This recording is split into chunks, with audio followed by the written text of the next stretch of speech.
Okay, so this is take two on drawing the keyhole hanger and the that's going to hold the mechanism in place and which you'll use to hang your clock on the wall. For this tutorial, we're going to actually start building our hanger from the back of the mechanism. So I'm going to rotate around to the back of the mechanism and I'm going to draw my sketch on the back of the mechanism. Now I'm just going to actually turn everything around so that it's the right way up. Okay, so like we always do, we're going to first go P for project, and we're going to project the mechanism geometry onto our sketch so we can use it. And now we're going to get the offset tool, and we're going to offset that by 5 millimeters. So that's going to give us kind of the frame that our mechanism will sit inside. Now what we need to do is we need to draw the hanging part on top here. I'm going to start this one by drawing the keyhole first. So the first thing I need to figure out is where do I want the screw to actually go into the hanger. To help me out, I'm going to draw some construction geometry. So I'm just going to draw a line up here. Maybe I'll make it 100 millimeters, so that, or 10 centimeters from the middle of the mechanism. So that kind of gives me a reference. I'll move it out here, and I'm going to select it, and I'm going to make it a construction line. So this means it's just there for reference. It's not actually part of my model. So the next step is I need to figure out where do I want, so this is really up to you, where you want to put the hole for the screw. You could put it higher up, you could put it lower down. So I'm going to go get my center diameter circle. I'm going to hover over my construction line, so that way I know that it is lined up with the center origin, and I'm going to make it 5 millimeters in diameter. So that will be wide enough for the screws that we're good for the shaft of the screw to slot into. And I'm not quite sure how high up I want to make it, so I'm going to click D for dimension. Remember, D is the keyboard shortcut for dimension. And then the little dimension icon will show up next to my arrow. And I'm going to click on the top of my mechanism, and I'm going to click on the middle of this. So that's 27 millimeters. That's probably too far, so I'm going to make this maybe 15. So I'm going to click once, and I'm going to make this 15 millimeters above the mechanism. And I can always change that later as I start to play around with stuff. Okay, so the first thing we're going to do is we are going to build our keyhole. So the thing is we're going to need to slot the screw in from underneath here. So we want the top part of this, but we don't want the bottom part of this circle. So what I'm going to do is I'm going to get my line tool, and I'm going to anchor it to my circle. So make sure it's anchored. Now I want to make sure it's anchored exactly even with the center of the circle. So I'm going to hover over the center of the circle first. And you can see now there's a little dotted blue line, and I get the X. So that tells me that my line is now lined up with the center of the circle. And I want the line to be tangent. I want it to go straight down from the circle, and I want it to kind of continue this curve. And you see here, it actually automatically put the tangent constraint in there for me.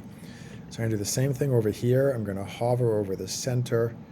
I'm going to move over to the here, and then I'm going to wait till I get the tangent constraint. Okay, so now that I have got that in there, I can go get my trim tool, and I can just remove those. So now I've got my slot going up like this. So what I can do now is I can sort of build out the rest of it. So what I think I'll probably do is just go like this, and like this, and like this. So those are all blue. You can see that. And actually, I think what I'll do is I'll figure it out on this side, and then I will mirror it. So I think I want this distance to be shorter. So I'm going to hit D for dimension, and I would recommend maybe making that like 1.5 mils. Okay, so I just want that to be shorter there. And I also need to figure out this distance from here to here. So I'm going to just, I think probably 5 mils. So I'm going to hover over the center line here and hover over that, and I'll make that 5.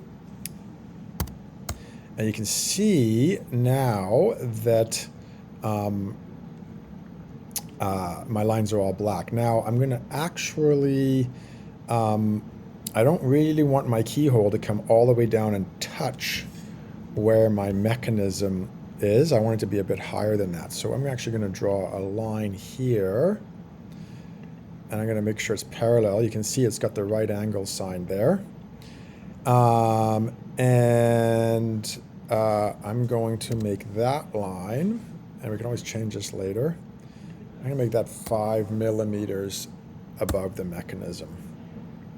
And now it's still blue, so I'm going to see if I can figure out why it's still blue. Oh, look at that. It's 5 millimeters above a point here that hasn't been anchored to anything, so that's interesting.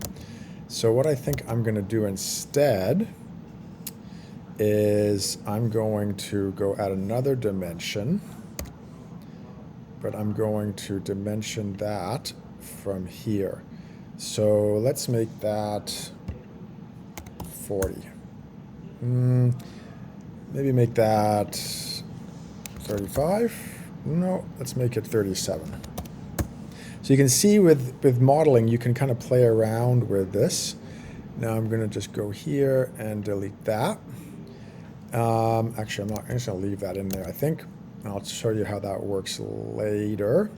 So I think now I just need to mirror this. So I'm going to go create, mirror, and I'm going to select all the parts I want to mirror. And then I'm going to go over here, click on mirror line, select my mirror, click OK. And so now I've made my keyhole. And we've got some extra lines, but we're not going to stress about those too much right now. All right, so that's the trick to making the keyhole. Now, if you decide you want your keyhole to be higher, you can just change that to 20.